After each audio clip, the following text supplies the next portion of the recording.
I'm going to go, and everyone else who comes in after, they'll catch up. Hi, everyone. My name's Steph Gregor, and welcome to my presentation on IPP3A, which is the new indirect collection notification requirement coming soon to the Privacy Act. Really rolls off the tongue there. So I'm just going to share my screen with you all. So I hope that you can see that. You can see the slides there. I'm sure that Emma will tell me if you're not. So let's get into it. Hi everyone, I'm Steph Gregor. So I manage the capability and guidance team here at the Office of the Privacy Commissioner. And thank you so much for joining me at 4:30 on a Tuesday. I know it's not that ideal a time. So thank you for so many of you for taking the time to come and talk with me about this. So I am going to talk to you about IPP3A. So that's the upcoming requirement coming to the Privacy Act. And I'm also going to talk about guidance a little bit more generally and introduce the capability and guidance team because I'm quite a new team at OPC. So there's 4 key things that I'm going to cover today. So the first is I'm going to talk about the way that OPC is evolving our approach to guidance, so how we issue guidance. The capability and guidance team is quite a new team, so I'll work through how we're working and what's changing. I'll talk a bit about IPP3A, so that's the new obligation coming to the Privacy Act from May 2026. And a bit of background about that. And then from there, I'll spend the rest of the time talking about our IPP3A guidance, which is currently out for consultation, and which I'm really keen to hear from anyone who has anything to say about. So this is being recorded, so if any of your colleagues can't be here today, then they can always watch it later. I'm hoping to leave plenty of time at the end for questions, and so there's a Q&A function. Feel free to just put any questions you've got in there. So, thing 1, OPC's evolving approach to guidance. So the capability and guidance team, which I manage, is quite a new team here at OPC, been around just over a year, maybe a year and a half. We've been slowly updating how OPC approaches guidance and creating guidance on the Privacy Act.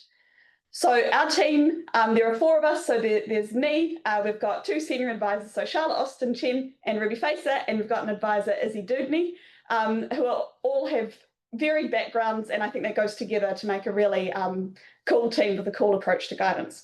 So when we're putting together guidance, we're doing it a bit differently to how the office used to do it. Obviously, before our team existed, our team couldn't do it. And so guidance was made across the organisation. Legal would do some, our dispute resolution team would do some. And so by bringing in this team, we've made a sort of dedicated function for putting out guidance to help individuals and agencies in particular understand actually what's going on with the Privacy Act. We still call on all the expertise around the office, but you might notice that the sort of voice that OPC speaks in is becoming a bit more developed in that way. So some things that you can expect to see from our team and from the guidance that the Privacy Commissioner puts out is that you can expect us to be getting a little bit more specific about how we see certain parts of the Act applying. So we think it's really important to help agencies actually understand the obligations that they've got, understand what we expect as the regulator. We've received a lot of feedback that the examples that we use through our guidance are really helpful. We try and make sort of archetypes, so examples of particular situations or agencies to help bring the requirements to life for people. And so we've got really good feedback about that. So we will continue to use examples to illustrate our guidance where we can going forward. One key thing about the guidance is that obviously ultimately agencies, you still need to rely on your own advice, your own understandings of the Act. So your specific situation that you're dealing with is never going to 100% line up with what we're saying in our guidance. And so you can't just cut and paste the guidance that we're doing and, apply it exactly like that. You still have to think through how it actually applies to your own situation. But we're hopeful that the guidance being a bit more specific than you might have seen in the past will be helpful to sort of give you a starting point for actually how to think through that. So here's some recent guidance that our team has put up, and we're quite constantly updating and putting out new guidance because we really see the benefit in laying out the regulators' expectations. So here are some recent ones that we've put out. So we put out an update in February on how the Privacy Act applies to tenancy, so both for landlords and property managers, and we also have a tenancy section, so Privacy Act guidance for tenants.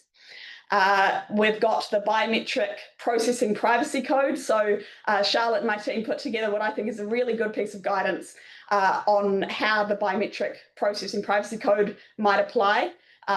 So thank you to everyone who's already submitted on that. That was really useful, and we're working through that now.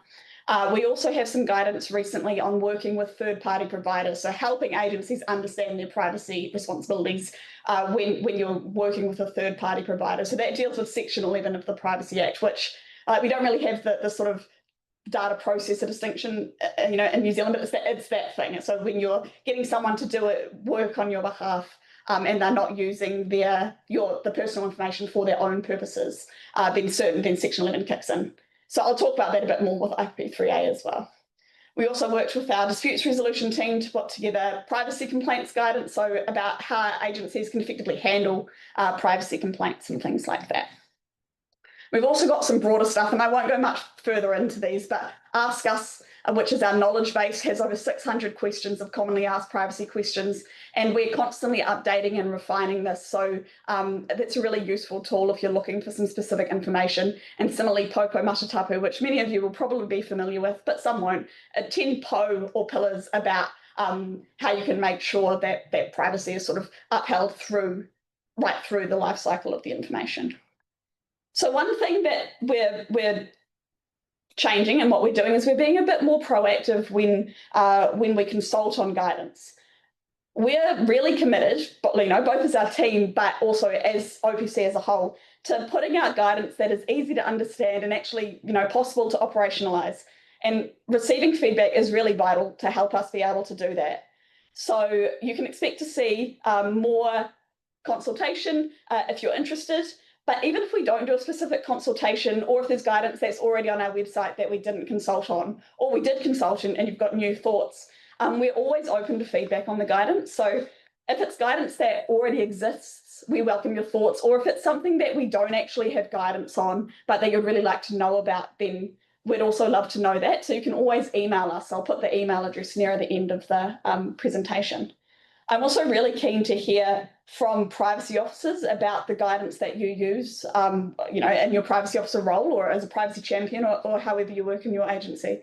If we've got certain guidance that has really helped you, then that is really helpful for us to know, because that's the kind of stuff we can emulate in the future. So the last couple of things I'll say about the new approach to guidance is that even though we've got this new approach, we still don't make the law. I'll put the codes to one side for that. But we're really happy to take feedback on how we position our guidance, but feedback on what the black letter law actually requires is not something we can take into account when we're putting together our guidance. We can only give guidance on the law, and we can't make the law do a different thing. I'll get into that a little bit more on the IPP3A stuff. The last bit is that our guidance documents are living documents. So we won't be changing them every 2 minutes. We want to be able to give that certainty with actually what we're having in them. But if there is new case law, or if there is new legislation, or if we're starting to take a different approach, then we will amend the guidance. So we're hoping that it'll be sort of consistent, that you can consistently rely on it, but it will update as new information comes to light. So it's not sort of stagnant like that.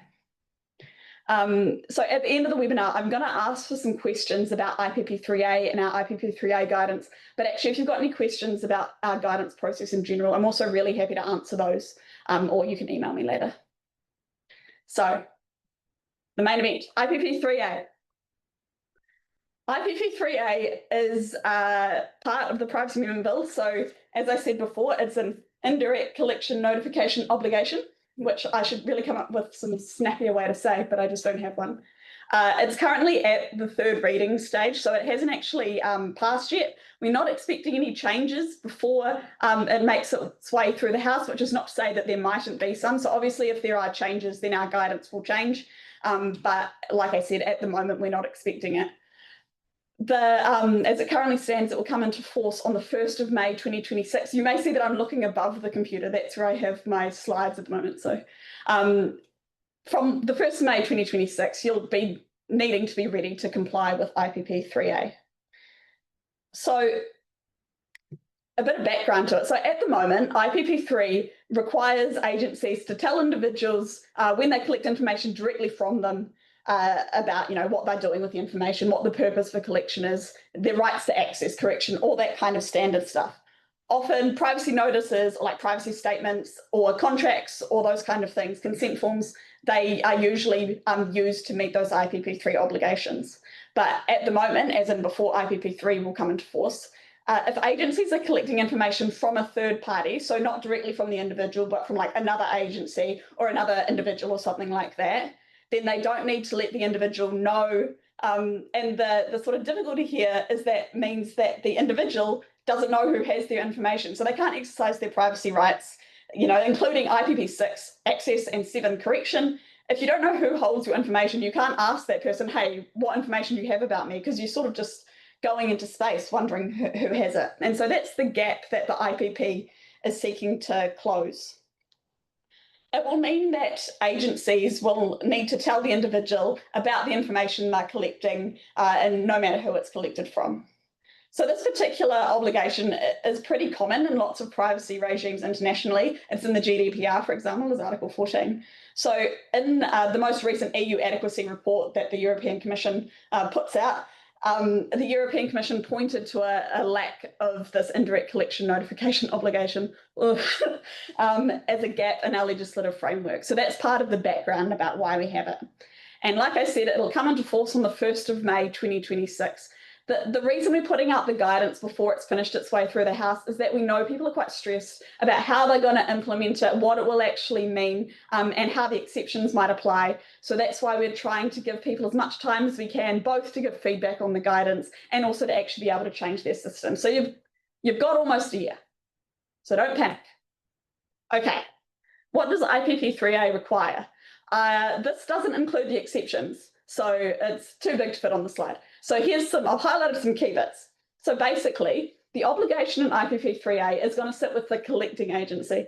And so in a situation where you're collecting it from an individual, it's quite easy. It's like, here's the individual, here's the agency collecting it, that's the agency. In this situation, you've got the agency collecting it, the individual, and then another agency who's collecting the information about the individual, not from the individual.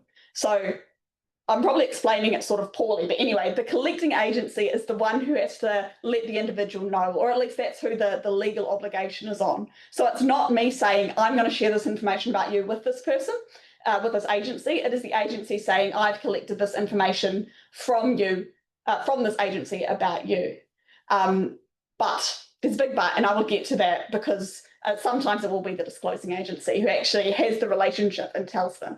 But at a fundamental level, the obligation sits on that collecting agency. So this sort of the furthest one out in the chain. So this agency, collecting agency, will need to to take any steps that are in the circumstances reasonable. So take reasonable steps to let the individual know these things. So the fact that the information is actually being collected, why, the name and address, and authorization that they can access it, all that kind of stuff. A lot of this mirrors what's in IPP3. So the requirement is that the agency must let the individual know as soon as reasonably practicable after the information has been collected, unless taken sooner. And so this slightly differs from how the EU does it. So they've said you need to let them know in a month. That's the hard deadline. So we have as soon as reasonably practicable thing. And then there's also the additional subsection 3, which is that if the person already knows, then that meets the obligation. And I'll talk more about this when I'm getting into the guidance itself.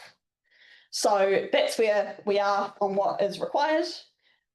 There are a number of exceptions, and I'll get through these as I'm talking to the guidance, and this is what most of the rest of my presentation will be about, is the guidance itself. So the one that the individual already knows is one I'll talk about. And I also just want to make a couple of other comments before I go into the guidance itself. And so the first thing is that IPP3A is not your authority to collect information indirectly. You still need a valid reason to be collecting the information indirectly, so not directly from the individual. So you look at IPP2 for that. So the general sort of, the base rule is that you collect it from the individual directly unless you have a good reason. So IPP3A does not give you that good reason. You have to already have the good reason, and then you think about IPP3A. And so IPP3A talks, when it's talking about the exceptions, which I'll get to, is talking about the act of notification itself. rather than the collection in the first place. Clear as mud. Okay. Guidance, here we go. So we are currently consulting on guidance on IPP3A. So that consultation is open until the 25th of June 2025. So you've still got plenty of time if you want to submit on that. When I'm talking through the guidance, I'm not going to go through it in full, but I'll go through the highlights and the things that I would really like to point out in particular. I've already seen a bit of feedback online, or we've received a few emails and things like that. And I've noticed a few recurring themes that have come up in the feedback that I've already seen. So for some of these, I'll try and sort of go into them in a bit more depth now and explain why we've taken the position that we have. But we're really keen for feedback on all of these things.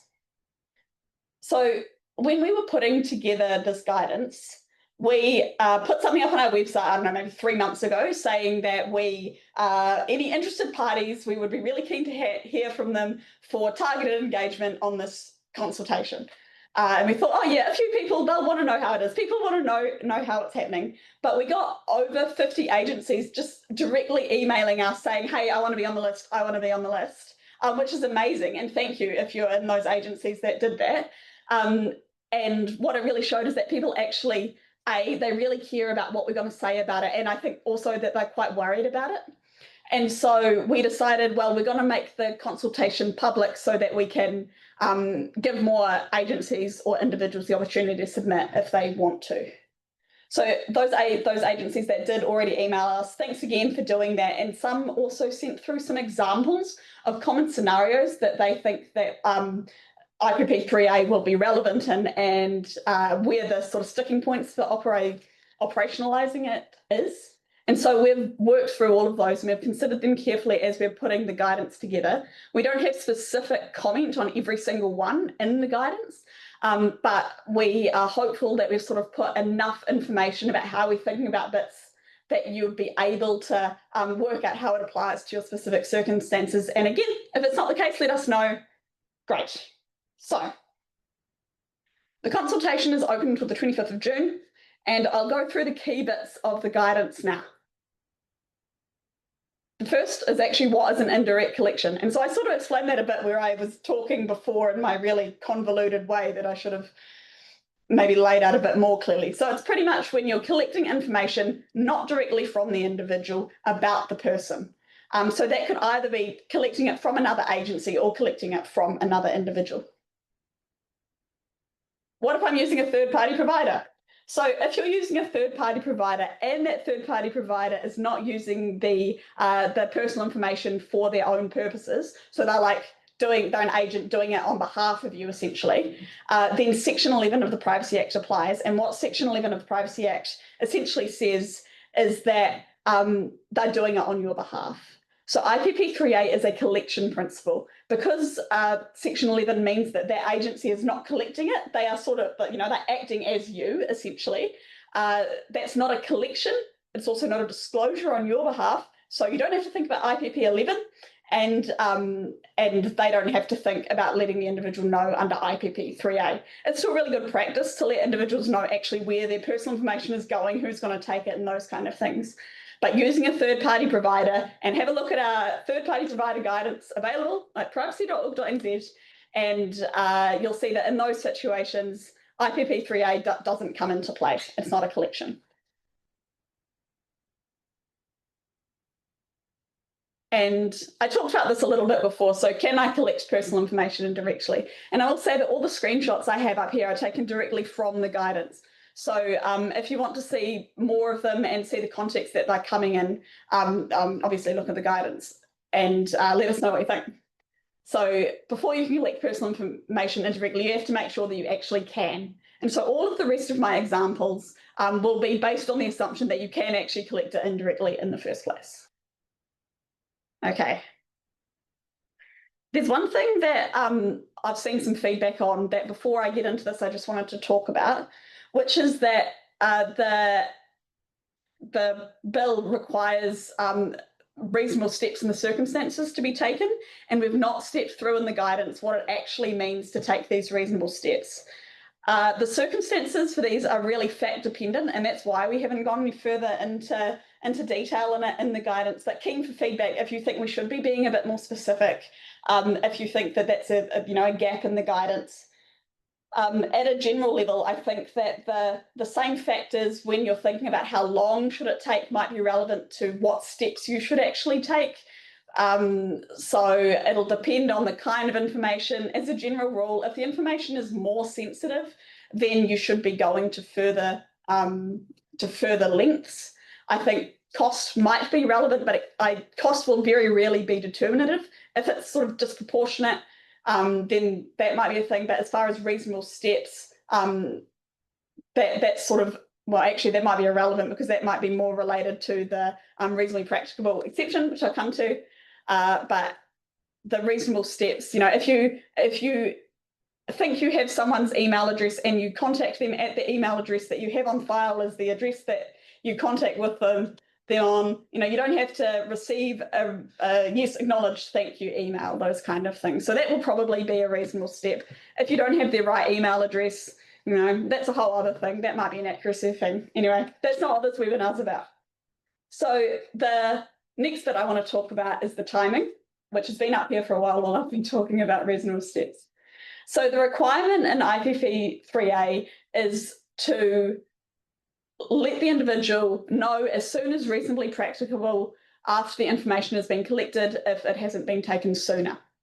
So one thing I'll note here is that this obligation will only apply to information collected after the provision comes into force. So after the 1st of May 2026, the information that you currently have, you won't need to sort of retroactively go and let people know. But if you're changing what you're doing with it, it might still be a good idea. Or actually, but if you're changing the purpose, then you probably might. So if you haven't taken the notification steps before collecting the information, you need to take them as soon as you can after. So I'll put an example here, and like I was saying before, this is where it differs a bit from the EU, because in the EU they say do it in a month. We considered sort of putting a hard line on that, but actually because the Privacy Act is principles based, it's up to you as an agency to think if you think that this is met. So the example here that we've got is if you'd need to hire additional staff to meet the notification requirements within 2 weeks, but you could do it with existing staff within 4 weeks, then 4 weeks is probably reasonably practical to do it within. Okay.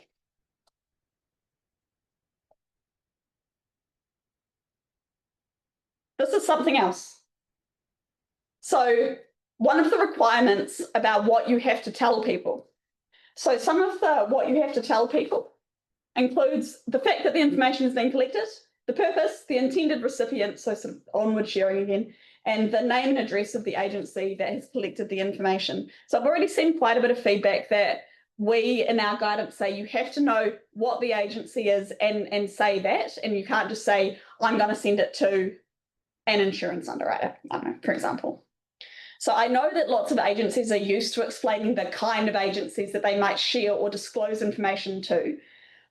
But when they're doing that at the moment, they're doing that as part of their IPP3 obligation. So when they actually already have a relationship with the individual, and we're saying, yeah, we might share your information in these circumstances with these agencies. But the way the IPP3A is drafted is that it is about the information having been shared. So, the requirement here that it has been collected, the name and address of the agency that is holding it. And you can take has to mean will as well, because of the fact that you can let the individual know ahead of time, which is that sort of front-loading thing that I'll get to in a bit. But the idea is that the individual needs to know and actually has a right to know where their information is so that they can exercise their privacy rights. It doesn't help them if they know that the information could be at a certain kind of agency, because if there's so many of those agencies, how can they actually know where their information actually is? But I'm really, really keen for feedback on this. I understand that there might be some operational issues, some operational difficulties. The law is drafted that way. We've tried to make it a bit easier by giving an example of onwards sharing. So we've said that if an agency's website has their name and address on it, then that's enough to meet the requirement. We've said that you could maybe do it where you're like, in these situations, we will share it with these agencies. So if X scenario exists, we will do Y, and we've said that that is enough.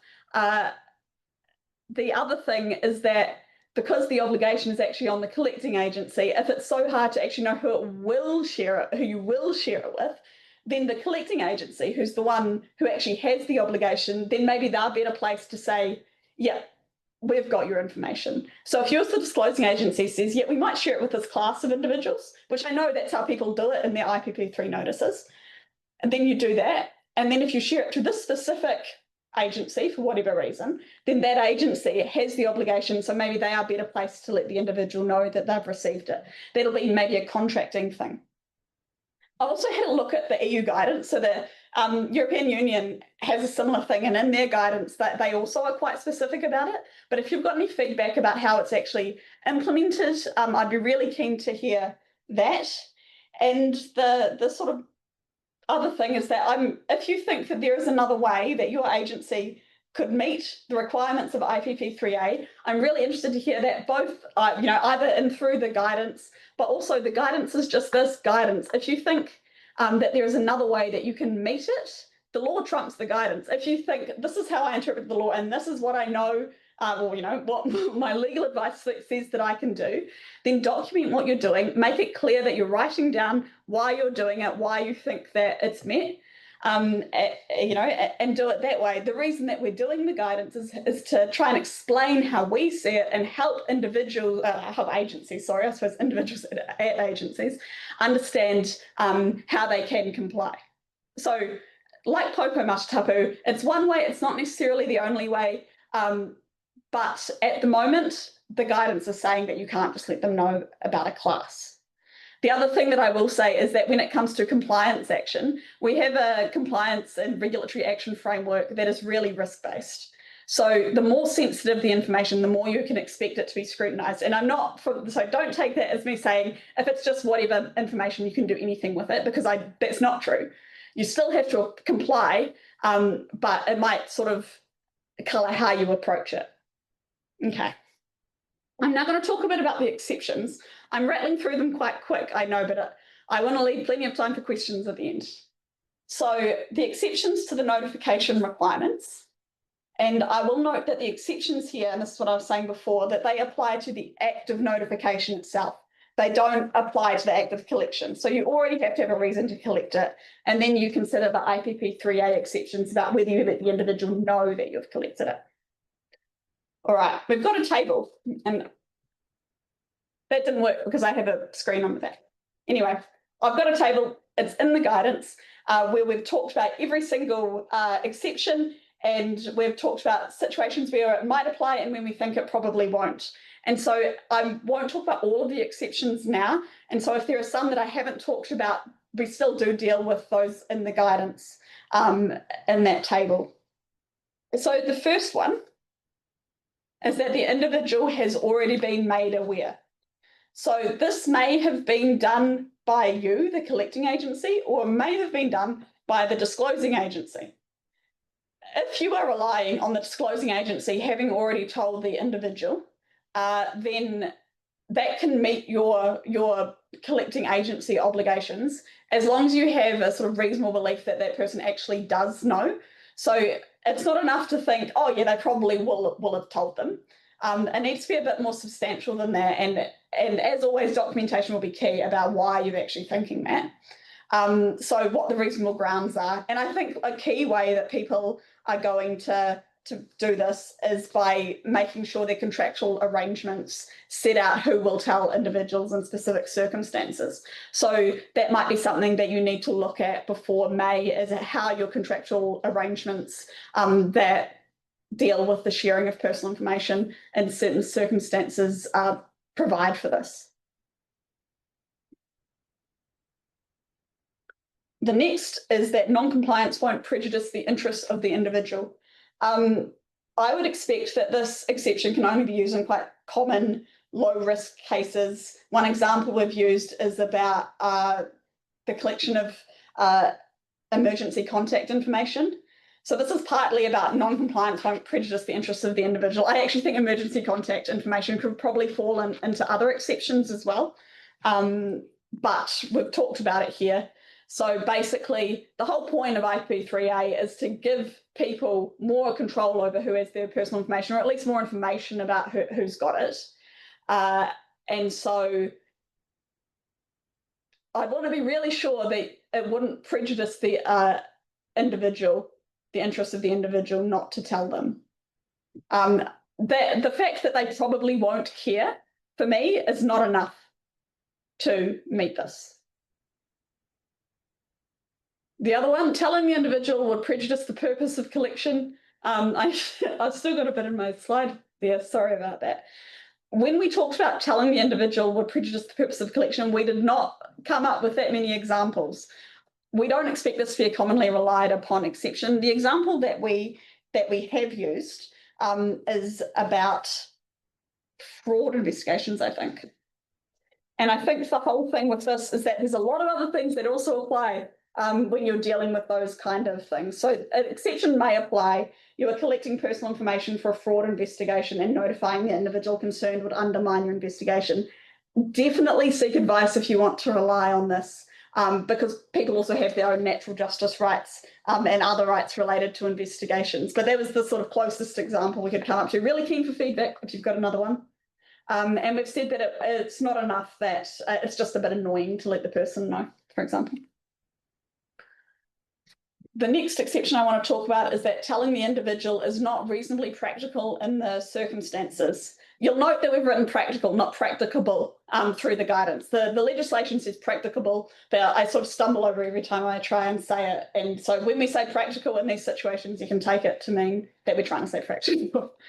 So in some situations, it will just not be practical to let individuals know, particularly if it's really high volume stuff, those kind of things. But one thing that I would like to caution is that just because it's inconvenient or it costs or it's a bit burdensome doesn't automatically mean that notification is not reasonably practical. So the cost might be a factor. If it would be, so expensive that the cost would be disproportionate to the benefits, you'd have to do your own assessment on proportionality on that. So I would expect that that is quite a high bar.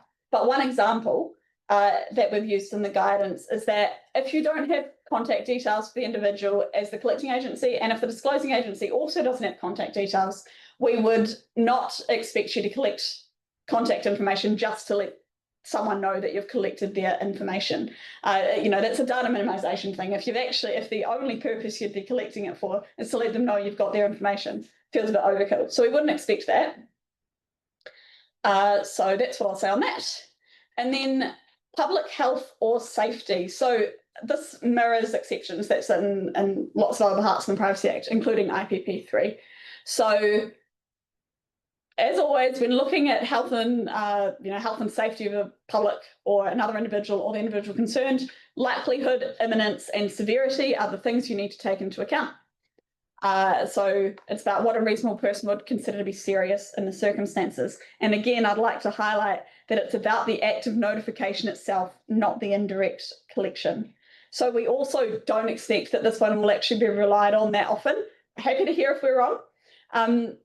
It may be more commonly used to delay notification rather than avoid it altogether. So even in the example that we use in our draft guidance, we talk about a social worker who is worried about the safety of a child and so doesn't tell the individual that information is about until they know that the child is safe. And so that could be one. But actually, at the point in our example where the child is safe, then we have them telling the individual. Is this how it would work? Keen for your feedback. But again, it may be that you can rely on this for a little while, and then at another point, you've got to let the person know. And so that's another point on exceptions, I suppose, is that if it gets to the point where the exception no longer applies, then you can't continue to rely on the exception, which is pretty standard stuff. But keen for your feedback on actually how workable that will be. And I'll talk a little bit about archiving in the public interest. So this is about the GLAM sector, which I just think is the coolest name sector that exists: gallery, library, archives, and museum sector. If this applies to you, you probably already know. The whole thing is where the collection of the information is for the purpose of determining whether the information is of enduring value for general public interest and should be archived for public reference, study, or exhibition, and compliance will likely impair the achievement of this purpose. And so one example, and so when Ruby was putting this together, she talked with a lot of people from the GLAM sector. And if you were one of the people who talked with Ruby about that, thank you, because it was a really, really helpful contribution. An example that might be relevant here is maybe an oral historian who might be interviewing someone to hear about their life, someone who's been around for 80 years and has lived a big life and wants to tell them about it or tell them about specific things. It's really possible and quite probable that during the course of this oral history, the person has mentioned 30 other individuals, which now the oral historian has collected.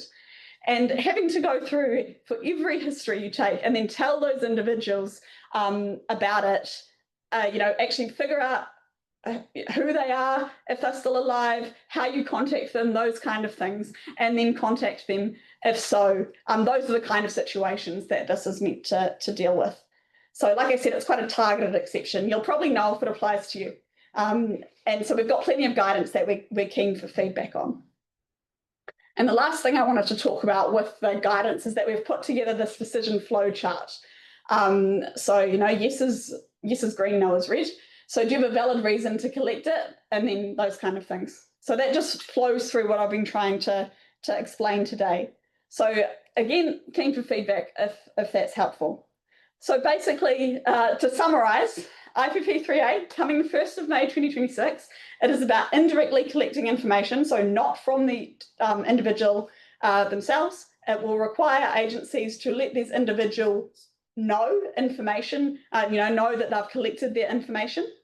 And it's got a prescriptive list of what you would have to let the individual know.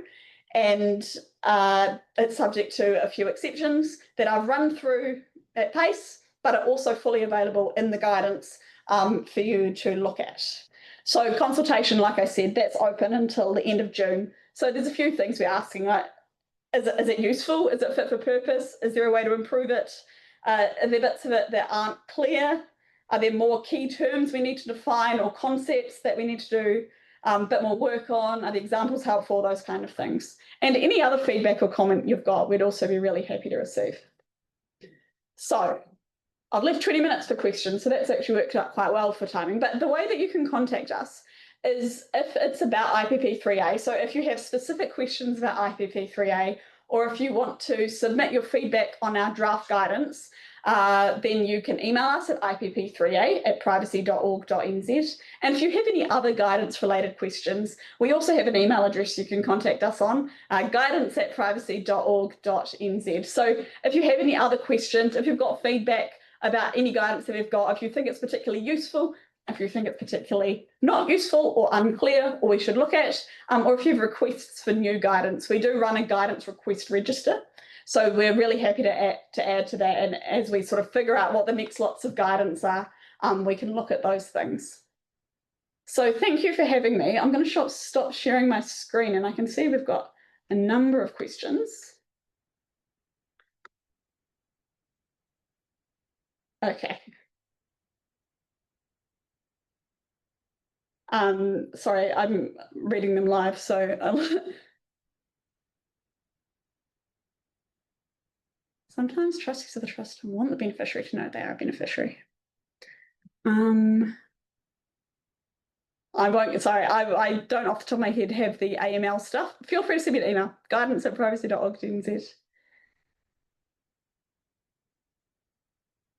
Okay, anonymous attendee.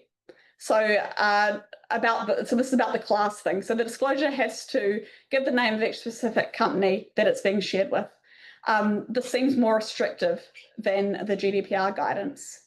Wouldn't it be reasonable in some circumstances to just refer to categories, or could categories fit within one of the exceptions? So the exceptions are not done by category in general, with the exception of the GLAM sector ones, so the archiving and the public interest. And so the way that I understand they've put together the bill is that it's about the specific piece of information rather than the the category that it falls in. If you come back to the whole reason that IPP3A exists, so that people can know where their information is. And so knowing that your information is with a class of agency is actually not that helpful to be able to figure that out. And so reading the guidance on the GDPR, it seemed like they've also said that you need to be specific. So if there's some guidance somewhere, if I've misunderstood that they've said it differently, I'd be really keen to hear. I'm also keen to hear about how it's operationalized in other countries. So that may or may not have answered your question. Follow me up if you need to. Okay, next question.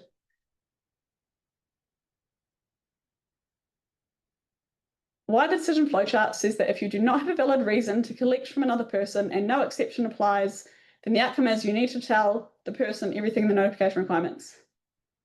Oh yeah, if you can't collect the information about them from someone else, then IPP3A doesn't come into play. If that's what you're trying to say. Yes, agree. We'll have a look at that. I don't have it in front of me at the moment. Oh, actually, I'll tick these off, so I've done.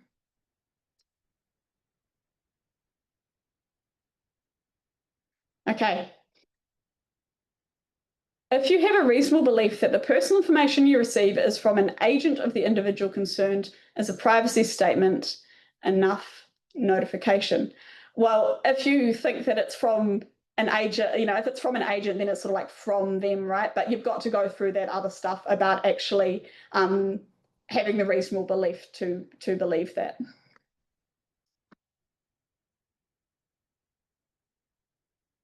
Public agency has recently changed its name. The initial collectors of our information have privacy notices that specifically refer to our old name.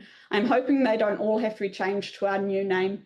Sort of at a practical level, my gut would be, if it's clear that the old one is the same as the new one, even if that's said on your website or something like that, that the information has gone from, gone from there to there, then I wouldn't expect that you would have to sort of go back and change it all. But maybe as these get updated, that could be a good opportunity to do that.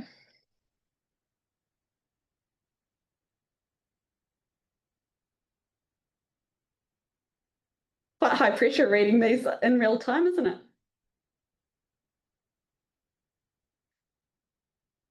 I'll come back to yours, Dave. Okay.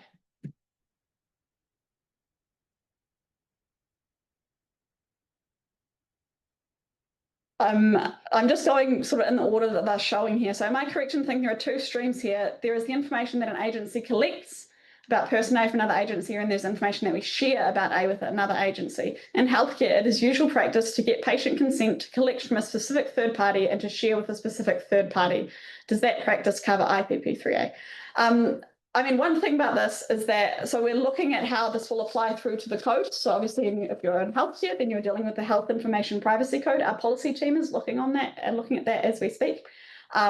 So assuming that it all comes through with that, I think particularly in healthcare, when you have those strong consent-based regimes, that actually that's probably enough if you know who it's sharing with and those kind of things.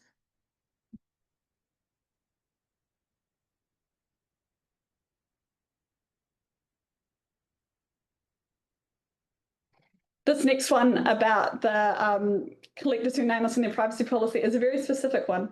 I can't comment on how your specific scenario works.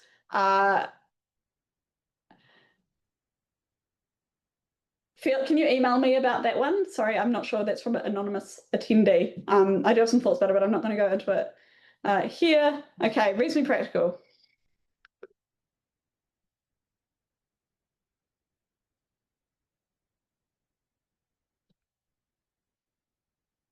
Okay, Chris, hi. Thank you for your question.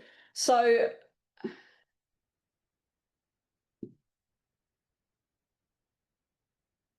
it's been a long-standing sort of position of the office that having an incompatible system doesn't mean that you can't, that you are not obliged to comply with the Privacy Act. I understand that when you have these big heaving systems, that it can be really hard to change these kind of things.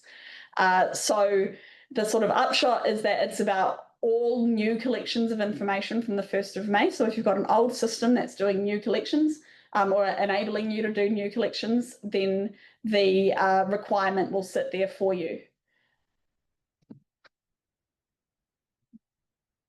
If I've not fully answered people's questions, send me an email. Okay.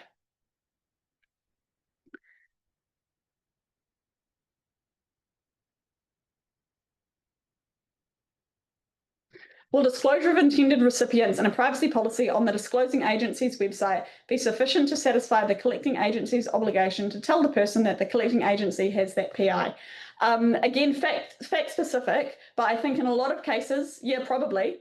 Particularly if the collecting agency can have that sort of reasonable belief that the disclosing agency, has drawn the individual's attention to that privacy policy or something like that, or that that they've agreed to the privacy policy with it. So that is something that we envisage. Again, that might be sort of contract based between the disclosing and the collecting, because like I said, it is the collecting agency who needs to meet their obligation. And so if they have reasonable belief that that does that, happy days. You're away laughing. Okay. Page 6 of your guidance states only applicable to information collected after the 1st of May 2025. Is that collected from the individual or indirectly collected? That's talking about indirectly collected. Any information that is directly collected from the individual, you already need to let them know because of IPP3. So that's dealing with information that is indirectly collected about an individual from the 1st of May 2026, not 2025. Thank you. Oh, I meant 2026, yeah. Okay, what if disclosing agency has contact details, but these wouldn't normally be provided to collecting agency as not required and minimisation dictates they shouldn't be provided? Are you saying that contact details must also be disclosed to collecting agency to enable it to comply with notification obligations? What I would see in a situation like this is that I think the sort of most efficient way to do it would be for the collecting agency and the disclosing agency to come to some sort of agreement that the disclosing agency lets the individual know that they're sharing the information. And how that happens, I suppose that's up to you. So I'm not saying that they must be disclosed to the collecting agency. And the collecting agency could sort of make an assessment about, about whether that could be done that way.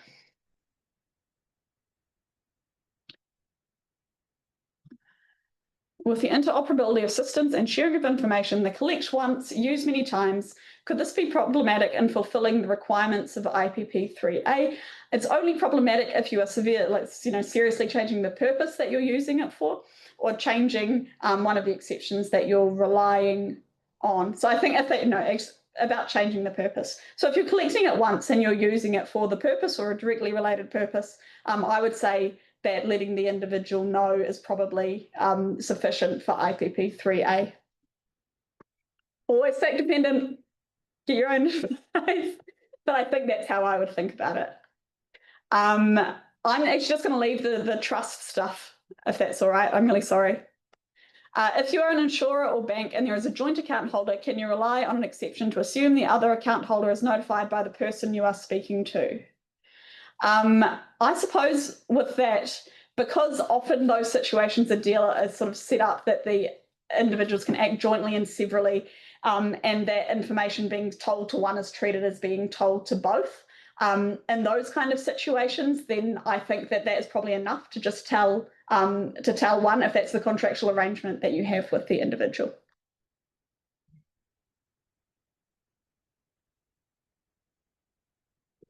Will IPP3A be applied with some flexibility, as under the GDPR and Australian privacy law, we have seen organisations struggle with the operational realities, particularly in the context of large-scale data collections, where contacting individuals is impractical or require disproportionate, it says effect, maybe effort.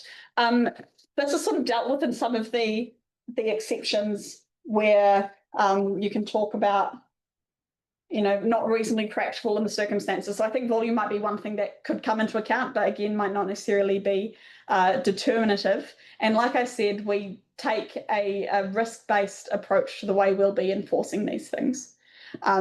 So if it's large-scale collection of incredibly sensitive data, then we would probably expect you to go to a further length than if it is sort of quite benign data or personal information.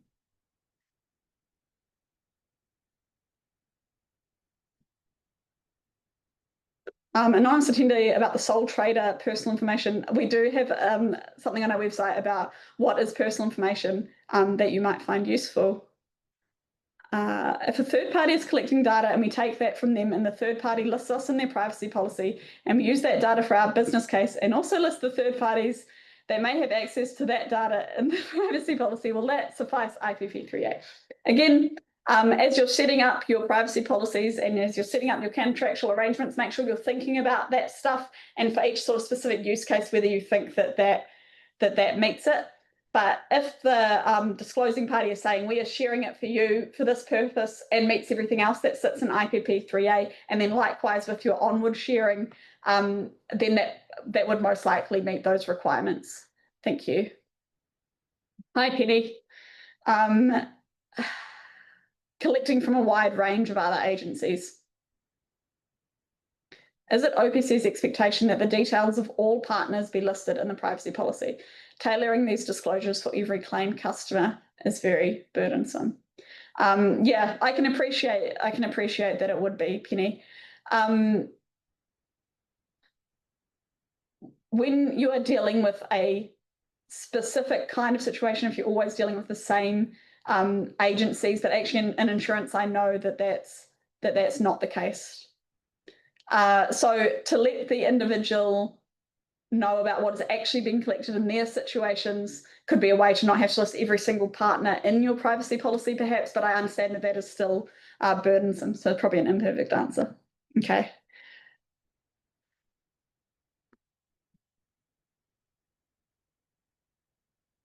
Hi, Keith. Globally, many data agencies collect contact information to rent to charities. They do not know which charities may want to rent the information. So how do they comply with IPP3A requirement to tell individuals who their information will be shared with? Again, I don't know that much about the renting of data, sort of the setup. If it's the charities that are the collecting agency and that, I suppose it is up to those charities as the collecting agency to make sure that they've met their IPP3A requirement and where they've got it from. So one way could be do it is like, we know that we will send this block of information, excuse me, it's getting the end of the day, I'm losing my voice, this block of information to these particular charities maybe.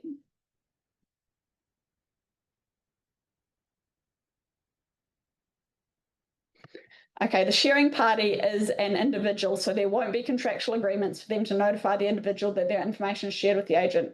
Can the agent request the sharing party a consent on the form when they share the information? Like when an agent is asking for emergency contact.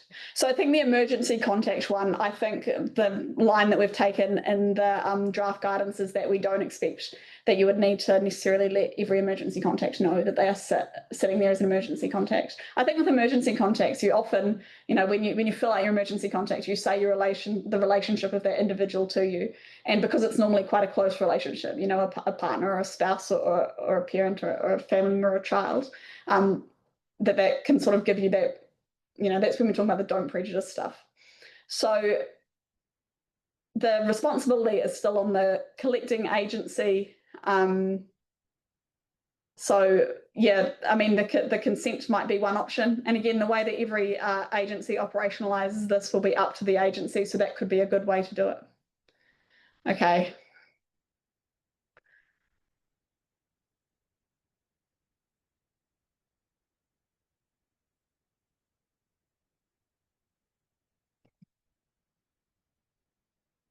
I've gone back to the motor vehicle one. So it's where individuals A and B exchange personal details at the scene of an accident. A provides B's details to their insurer C, and B provides A's details to their insurer D. They may or may not use the information. One thing with collection is that if it is, so maybe you'd look into unsolicited information here. If you're receiving it and you're truly not doing anything with it, and maybe you're getting rid of it because you're not involved in it, for example, then maybe that would mean you can't tell them. But if you set up a system to solicit something, then yeah, I don't actually have the full answer for that, because as I'm thinking it through, I don't know if I agree with how I started. I'll leave that one, Dave. If you can send me an email, I'm happy to think it through a little bit more. Can we have a recording in the slide pack? Yes. Would requesting assurance from the employee that they have told their emergency contact they gave their contact details to the employer be good enough? Yeah, I reckon. Yeah, okay. It's 5:27. I think I've answered all the questions except for the ones about trusts and beneficiaries. And so thank you all for coming. I hope that it was helpful. Like I said, we're trying to sort of explain how we get to places and be a bit more open with why we get to the guidance that we're doing. And I'm really hopeful that it's helpful. Thank you again for coming. And please send us an email. We'd love to hear from you. And I hope you all have a great evening. It's already dark here in Wellington. Oh, well, that happens, doesn't it? That's winter. I hope you all have a good one. Thanks again for coming. Bye-bye.